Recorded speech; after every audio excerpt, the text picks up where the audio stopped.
Stefon Diggs is now a Houston Texan. The Buffalo Bills are glad to see him go. The Texans are glad to see him come. And the question is, what does this mean for both teams? Starting things off looking at the Bills, I think the gut reaction from a lot of people say, oh, their offense is going to be terrible. I don't really think that's going to be the case. I think Khalil Shakir is a great receiver. I think Kincaid in his second year is going to be phenomenal. Curtis Samuel was a big addition in free agency. They're going to draft a wide receiver in one of the first two rounds. They're going to be just fine offensively. Defensively, different question in my opinion, but still, they're going to be just fine. I am not worried at all about the Buffalo Bills in this side of the trade. Ideally, that second round pick would be in 2024, but hey, you never know. Texans conceivably could fall apart, win 5 games. CJ Stroud could tweak his big toe, and suddenly that second round pick is in the top 40, and you got some real bang for your buck in that trade. I'll also say, teams which trade Stefon Diggs historically have come out the other side a lot better because of it. Cough, cough, replacing him with Justin Jefferson. By the way, that trade was not a 50-50 even trade. The Vikings won that trade with the Bills. Enough time has passed. We can stop clowning around saying, oh, well, both teams got better. The Vikings got the best receiver in football. The Bills got Stefon Diggs. I don't even want to get into that whole argument, but that was an even trade. You got one team, playoff team with the receiver. They drafted another team, contended, made one AFC championship with Stefon Diggs. So to say that trade was uneven... So is every trade which is made just going to say, oh, well, technically the team which made the trade, they did such and such, even though the pieces involved, there was a clear deficiency on one side or the other. Justin Jefferson is better than Stefon Diggs, and that's what they traded him for. 5,000-yard receiver seasons in a row, 400-plus catch seasons in a row. Good for him. What did it amount to? A the worse hate player. Is incredible there on is that no side hate. of the table. There is no hate. I wish Stefon Diggs nothing but the best in his future driving-related endeavors in Texas. I've been a notorious doubter of the Bills when it comes to competing with the Chiefs or Josh Allen versus Patrick Mahomes being in the same conversation as Peyton Manning versus Tom Brady. But you spoke to it already. The people who think the Bills are all of a sudden going to fall off of a cliff because they lost Josh Allen, they lost Gabe Davis, they don't have as many... They in fact did not lose Josh Allen. They lost Stefon Diggs, misspoke. They lost Gabe Davis. They lost some of their high-end talent on the offensive side of the ball. The people that think they're going to definitely be worse, I think they're crazy. Because you take a look at what they still have on offense. They have Kincaid, not Concaid. I don't know why I always pronounce it wrong. They have James Cook, who has been a very productive running back. I feel like he's only going to get better at this point in his career.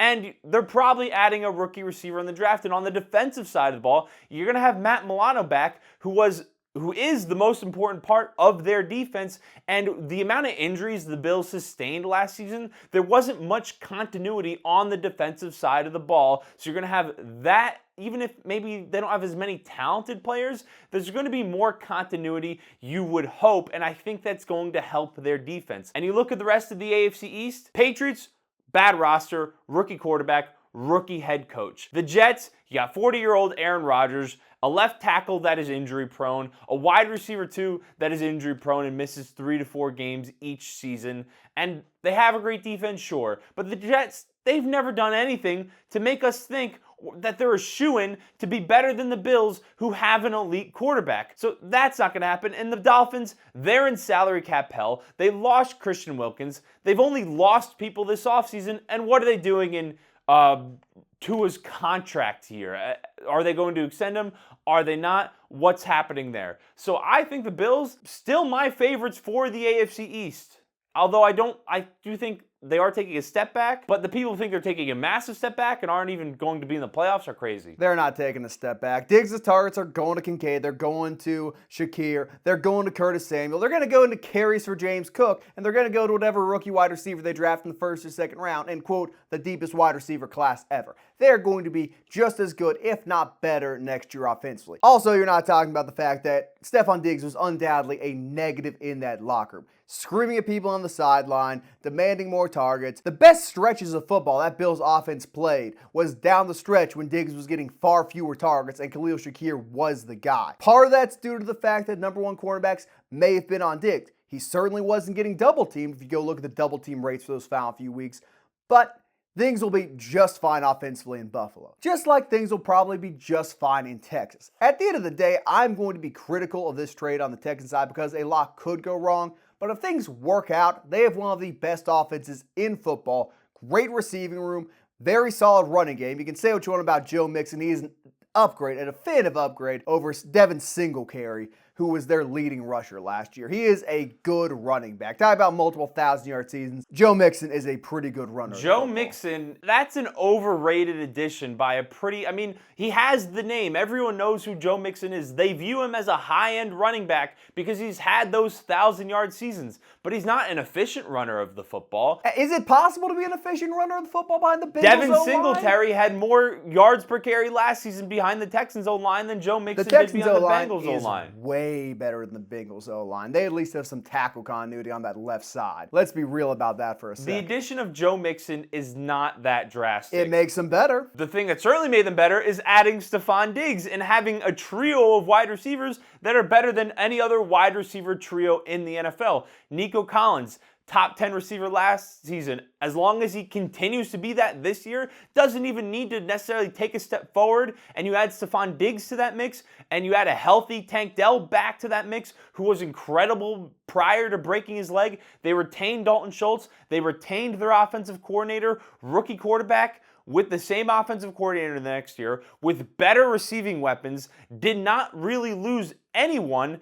And you say it's an upgrade with Joe Mixon. I think it's a wash at that point between Singletary and him, and then Dameon Pierce behind him, who was even worse yards per carry, was horrible yards per carry last season. So I think the offense has the potential to be the best offense in the NFL next season. And I've been on the Texans bandwagon. Guys, stop for a second and interject this. I could be the Dolphins wide receiver 3, and I'm taking that wide receiver trio over the Texans, based on the fact Jalen Waddle will be the best receiver on that team, and Tyreek Hill would certainly be by far the best receiver on that team. Doesn't matter who they roll out there, I'm taking the Dolphins receivers. But back to what you were saying. You're going to hate on Michigan man Nico Collins? Not as good as Jalen Waddle, you're hating on. I am objective, which is something you struggle with being. Oh, okay. Oh, I don't like the Dolphins, so the Texans are actually better than them. The Texans are better than the Dolphins. Okay, brother. You think the Texans team is worse Special teams, special players. I mean, speaking of we didn't say speaking, but their defense on the defensive side of the ball, they added Danielle Hunter, who's now going to be able to rush the passer opposite Will Anderson, takes some attention off of Rookie of the Year last year, Will Anderson, gives Danielle Hunter, I mean, we've seen him have double-digit sack seasons. He's going to be productive. Unless he gets hurt. Year 2 of D'Amico Ryan's head coaching tenure, year 2 of his defensive scheme. The sky is the limit for the Texans next season. Yeah, and the cellar is also the limit for how bad they could be. First off, I think the Texans are going to be a good team. I'm going to preface these comments with that, but let's talk about some scenarios where things go wrong.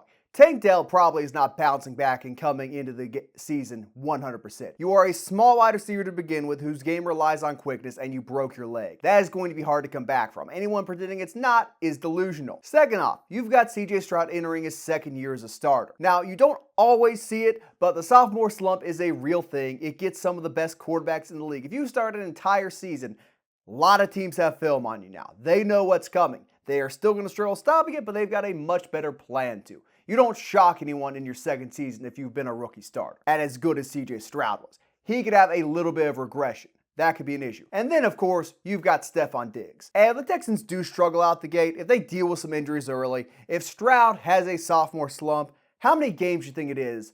5, 6, where Nico Collins is getting most of the targets. Stefon Diggs is the number 2, maybe even number 3 receiver, depending on what they do with their offense, before he pitches a fit. There is a reason they adjusted his contract so it was only going to be a 1-year deal. They realized there is potential for Diggs to be an absolute tumor in that locker room, like he was in Minnesota and like he was down the stretch in Buffalo. I don't know if it will happen. I know it's a concern. I know forcing your way out of Buffalo and you have one of the 2 or 3 best quarterbacks in football is kind of a red flag, but we'll have to wait and see. There is potential for this to go meaningfully wrong. Anyone not talking about that is delusional. Now, things could all be perfectly fine. Everyone holds hands, sings Kumbaya. They win 13 games. That's certainly a possibility, but there is negative with this trade too, and every time you bring a veteran presence who is not good in the locker room onto your team, you are taking a risk. It is a risk, but you said there's a reason they gave him only a 1-year deal and why he could be gone at the end of the season. Yeah, that's the contingency plan. So that reduces your level of risk. They're not marrying themselves to Stefon Diggs for this season, and the next season. They're not going to have an older receiver on that type of contract, and they're pushing all of their chips to the middle of the table to make their roster as good as it possibly can be now. With Tank Dell, Nico Collins, CJ Stroud, Will Anderson, they're all on rookie contracts, so they have the ability to take this small risk on a receiver who might be a locker room issue on only a one-year deal, who is still very talented. I believe he's 31 years old. It's not like they're signing 35-year-old Stefon Diggs or 37-year-old Larry Fitzgerald or some old receiver who's well past his prime. I'd take 37-year-old Larry Fitzgerald over Stefon Diggs, but we don't need to get into that. That's an old Larry Fitzgerald right there. He can have a walker. I'd still take him over Stefon Diggs. But the Texans also play in the AFC South, and I don't think it's the greatest division in the world. The Titans fans are maybe a little optimistic because of some of the free agency moves they made that they could be better. I don't think they're going to be all that great this season. The Jaguars, I'm not a huge believer in them. I mean, Gabe Davis for Calvin Ridley feels like a downgrade there. The Jaguars' issue is always going to be if Trevor Lawrence is healthy by the end of the year. They started 8-3 playing good football. Then he messed up his ankle, messed up his shoulder, and suddenly they missed the playoffs. If he's healthy, they can challenge the Texans for a division. Might not win, but they will at least crank out 9 to 12 wins. They'll be a good team. Titans, if Will Levis figures it out, they'll be fine. Colts, no one has any clue what the deal is with Anthony Richardson. Even with the sample size we saw last year, no one has any idea what they're going to be. Granted, they've gone all in on him by trading Gardner Minshew, or getting rid of Gardner Minshew, so we're going to find out. But it's not a bad division. I don't think anyone would be shocked if the Colts won 12 games next season or if the Colts won 4 games next season, because it could be that Anthony Richardson becomes this injury-prone quarterback and misses a bunch of games next year, and it could be he lights the world on fire, throws for 4,000 yards, rushes for another 800, 900 yards. That could happen. I don't think either scenario would really shock anyone. He's not throwing for 4,000 yards and rushing for 800, 900, I'll tell you that. Lamar, I don't know. Has he ever thrown for? No, he hasn't thrown for 4,000, has he? Yeah, Anthony Richardson's not going to do that. Temper your expectations a little bit. You're setting him up for failure. They play in a decent division. They are bringing in a locker room issue, and they have a quarterback entering their second year. They have gone all in on a year 2 quarterback, which you got to support your young guys, I understand it, but there is undoubtedly risk. And let's say Stefon Diggs plays well. Do you think the Texans want to sign him to a 4-year contract? Maybe they do, but I am almost sure someone is willing to dump more money at his feet, more guaranteed money at his feet, and for a longer duration. So do they re-sign him, or do they just give up a second-round pick for a 1-year rental? I don't think there's anyone in the NFL for, at that point, he'll be another year older, and assuming the Texans don't make a move for him, that probably means he did not have a great season. There's not going to be anyone willing to put more than a 2-year contract on the table for him at the age that he's at, pushing his way out of the Vikings, pushing his way out of the Bills, only being 1 year with the Texans. Yeah, but if he doesn't have a good year, it's already failed. If he has a good year, someone's going to go out and give him a 4-year contract because he's still not an old receiver per se. He's past 30, but he's not ancient. Someone will throw money at him if he's successful. I don't think it'll be a 4-year contract. At best, he plays great this season, gets a 3-year contract, heavily front-loaded, I would have. Well, the beauty of the NFL contracts is they're never as long as you actually think they're going to be. At the end of the day, the Texans are one of the 3 or 4 best teams in the AFC. I could see them going as high as 2. I could see them going as low as 5. I could see them going as low as 13 in the AFC if things really don't go their way. But it made both teams better. For now, at least. How much better, we'll have to wait and see. That has been this week's podcast. Continuing with some off-season content, subscribe to the channel. Like the video, they both help us out. If you have Underdog Fantasy, use code Thicc. That helps us out as well. Doubles your first time deposit, and we will see you in the next one.